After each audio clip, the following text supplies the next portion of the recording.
सोचता है कि आप परमेश्वर से दूर भागना चाहने के लिए? क्या आज आप चाहता है कि परमेश्वर को छोड़कर अलग देवी देवताओं को मानने के लिए? ऐसा कुछ आप सोचता है तो ये वचन आपके लिए है। मेरे प्रियो, एक कहानी से हम शुरू करेंगे। एक गांव में एक व्यक्ति था। वो व्यक्ति एक धनी व्यक्ति था। पहले वो धनी तो नहीं था, लेकिन उसको लोग धनी बनाया दिया। मेरे प्रियो, कैसा धनी बन गया बोलने से, उधर की जो गांव के लोग हैं वही लोग उन व्यक्ति को धनी बनाया। वो व्यक्ति को उधर का समाज, लोग, गांव के लोग उस व्यक्ति को महाराज की फौज में रहने के लिए, राजा की फौज में रहने के लिए वो लोग चुन लिया। क्योंकि परमेश्वर का वचन कहता है मनुष्य को ऊंचे लेवल पर रखने के लिए, मतलब एमएलए, मंत्री, प्रधानमंत्री बनाने के लिए मनुष्य चुनता है वह, लेकिन मनुष्य का हृदय को केवल परमेश्वर ही बदलता है बोलते हैं। मेरे प्रिय, वो उस व्यक्ति को ऐसा उधर के समाज लोग उन व्यक्ति को धनी बनाया। वही के लोग उसके घर में काम करके, उसके साथ हाजिरा करके, उसके सारे काम को करके, उसकी सारी रखवाला कर कर उन व्यक्ति को धनी बनाया उनके लोग। लेकिन वो व्यक्ति क्या कर दिया, ज्यादा धनी होने के कारण वो व्यक्ति ने, जिन्होंने उन व्यक्ति को धनी बनाया, उन्हीं लोगों को वो व्यक्ति ने, अमीर व्यक्ति ने तुच्छ जानने लगा। वही व्यक्ति जो उसको महाराज के पोर्ट में भेजने के लिए दिया था, वही लोगों को वो महाराज जो तुच्छ जानने लगा। तो ऐसा होने के कारण समाज के लोग सोचने लगा, फिर समाज के लोग मीटिंग करने लगा, ये व्यक्ति जो अच्छा नहीं कर रहा है, इस व्यक्ति को हम लोग महाराज की फौज में रखा है, लेकिन ये व्यक्ति आज हम सबको तुच्छ जान रहा है। ऐसा करने के कारण समाज के लोग क्या किया है, उसके घर में काम करना बंद कर दिया, उसके घर में जाकर हाजिरा करना बंद कर दिया। तो ऐसा होने के कारण वो धनी व्यक्ति का जीवन में धीरे धीरे करके उसका जीवन से कुछ चीज़ घटने लग गया। एक दिन बीत गया, 2 दिन, 1 महीना, 2 महीना, 1 साल, 2 साल बीत गया। तो देखा है तो उसके घर में कोई काम करने वाला नहीं आ रहा है, कोई पूछताछ करने के लिए नहीं आ rहा है। ऐसा होने के कारण वो व्यक्ति अपना संपत्ति को बेचते गया, उसके जीवन में कंगाल आते गया। ऐसा होकर ज़्यादा ऐसा गरीब फिर बन गया। ऐसा गरीब होने के कारण अपना घर को भी बेच दिया। ऐसा बेच के क्या किया, जैसे उसका पहले वो जैसा गरीब था, तो उससे भी उसकी दशा उससे भी ज़्यादा बेहतर गरीब हो गया, उससे भी ज़्यादा बिगड़ गया उसका जीवन।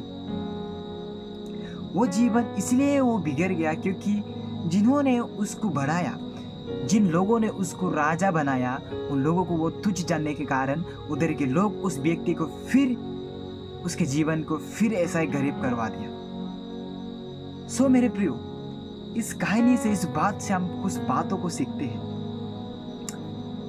आजकल परमेश्वर की जो मनुष्य, परमेश्वर की बेटा बेटी को परमेश्वर ने बढ़ाता है, उसको परमेश्वर को ग्रहण करके परमेश्वर ने उसको बढ़ाता है, ऊंचे लेवल तक लेकर जाता है, उसको धनी बनाता है, उसके जीवन को अलग कर देता है, उसके जीवन को बेहतर बना देता है, उसके जीवन को बहुत बढ़िया बना देता है।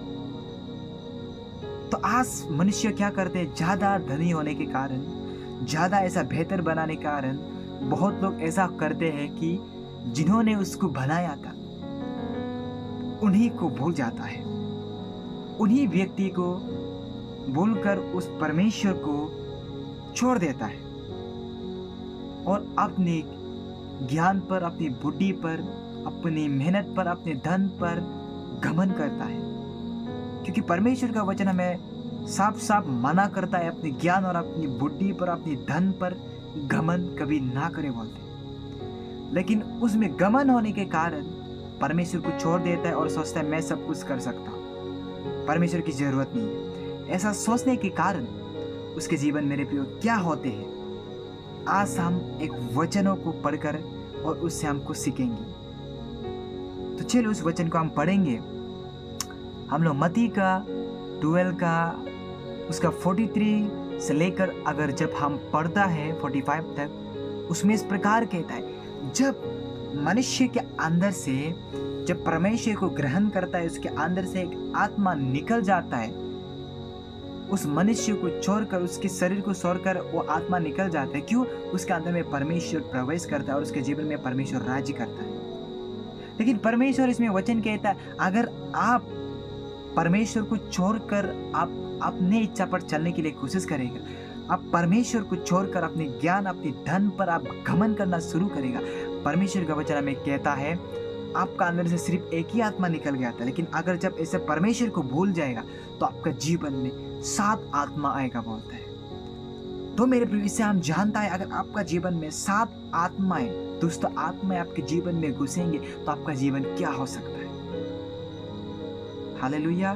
क्योंकि परमेश्वर का वचन हमें सिखाते हैं, जो कोई परमेश्वर का पीछे जाकर वापस लौटते हैं उन्हें परमेश्वर सत्यानाश करेगा बोलते हैं। इसलिए परमेश्वर हमें इस प्रकार बोलते हैं, आप मुझ पे फिरोगी तो हम भी आपकी ओर फिरेगा। क्योंकि परमेश्वर बोलता है, जो कोई परमेश्वर की ओर देखेगा परमेश्वर भी उसको देखेगा बोलते हैं। सो मेरे प्रियो, अगर आज आप ऐसा कोशिश कर रहे हैं, परमेश्वर से दूर भागना चाहता है, परमेश्वर को छोड़ना चाहता है, तो मेरे प्रियो आपका जीवन बहुत बहुत खत्म होने को जा रहा है, नाश होने को जा रहा है। क्योंकि हमने परमेश्वर का वचन मेरे प्रियो हमें सिखाता है। सो इसलिए आज परमेश्वर को छोड़ने के लिए आप प्लानिंग ना बनाइए और अपने धन पर घमंड ना करें। परमेश्वर आपको वो आशीष को दिया गया है। क्योंकि परमेश्वर का वचन कहते हैं, परमेश्वर की दाहिने हाथ पर दीर्घायु और उसके बाएं हाथ पे धन और महिमा है। वही धन और वही महिमा परमेश्वर आपको दिया गया है। अगर उस धन और महिमा को अगर आप मिलकर परमेश्वर को भूल जाएगा तो उस धन और महिमा को परमेश्वर वापस लेगा और आपका जीवन जैसे पहले था उससे भी ज़्यादा आपका जीवन खराब हो सकता है। इसलिए मेरे प्रियो, समय होते ही आप पश्चाताप कीजिए। अगर आप ऐसा सोच रहा था तो आज भी आपको परमेश्वर प्रेम करता है, आज भी परमेश्वर आपको अपना बेटा मानता है। सो आज प्रभु को ग्रहण कीजिए और इस वचन के द्वारा आप सभी को प्रभु आशीष करे। परमेश्वर आप लोग के साथ बने रहे। गॉड ब्लेस यू और अगली वीडियो में मिलते हैं।